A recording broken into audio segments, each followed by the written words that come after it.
nandito tayo ngayon sa St. Jamestown or Jamestown, isa sa mga una at pinakamahalagang settlement area para sa mga Filipinos dito sa Toronto. So tara, samahan niyo ako na pasyalan tong lugar na to.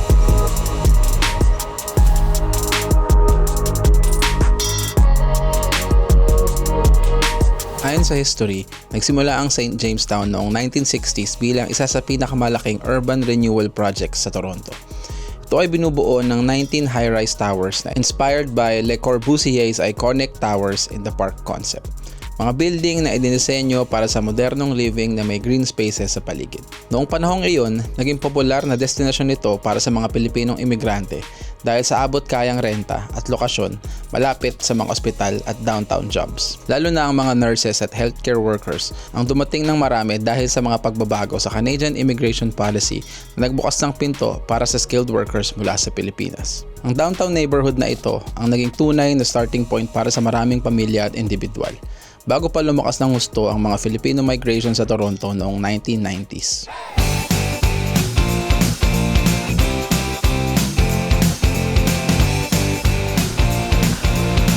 So nasa 17,000 daw ang residents na nakatira dito. Pero merong nagsasabi na mga nasa 25,000 na ngayon. Isa to sa mga most densely populated na communities dito sa Canada. No, actually sa buong North America.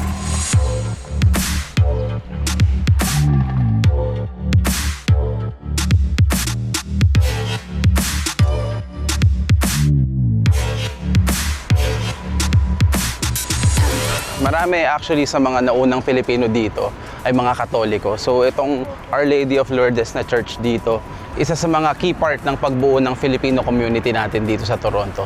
So dito nag-start yung Christian Workers Group. So sila yung grupo na tumutulong sa mga newcomers na maka-adjust sa buhay sa Canada. So kapag merong bagong dating na mga Filipino dati, dito nila dinadala para makamit ng mga tao, maka-network sa mga Filipino dito. Yun nga, para makatulong na maka-adjust sa bagong buhay nila dito sa Canada.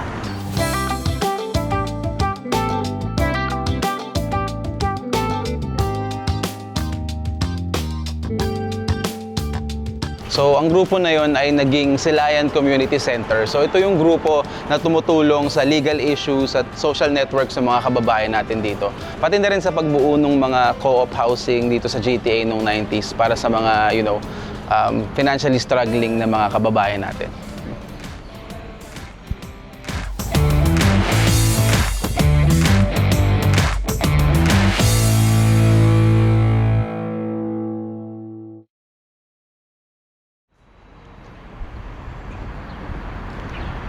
Sabi sa mga articles na nabasa ko, kaya daw St. Jamestown ang napili ng mga Pilipino para sa early settlement ay dahil malapit sa mga ospital at mga business offices kung saan sila nagtatrabaho.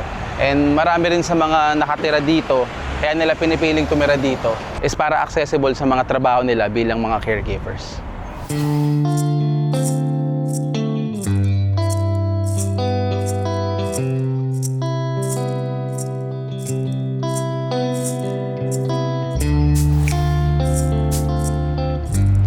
Alam niyo, marami sa mga lugar dito sa Canada or mga residential area, nagbago na. Kumbaga yung mga bahay na modernized na, yung mga condo, modern na din. Pag tinignan mo yung mga Chinatown, iba na compared sa dati. Even Wilson and Bathurst, nagbago na din compared sa dati. Pero itong St. Jamestown, at least dito sa pinaka-heart niya, sabi sa akin, for the last 60 years, ito pa rin yung itsura niya. So para siyang time capsule, no, na sa mundo ngayon na parang lahat sobrang bilis, technology, social media, even attention span ng tao parang sobrang iksi na, and lahat ang bilis ng magbago. And being here feels like parang naka-experience ka ng something na nakapos, 'di ba? Sa mundo ngayon na sobrang bilis lahat.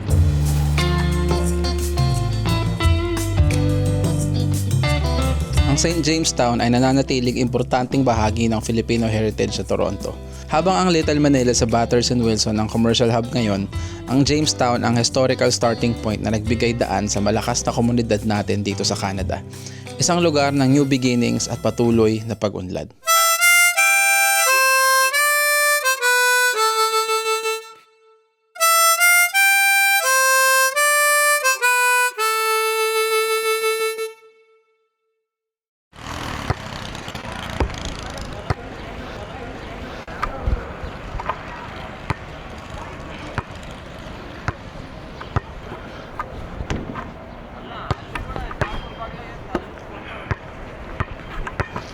Alam nyo, sa kabila ng pagiging low income at maraming challenges, di ba?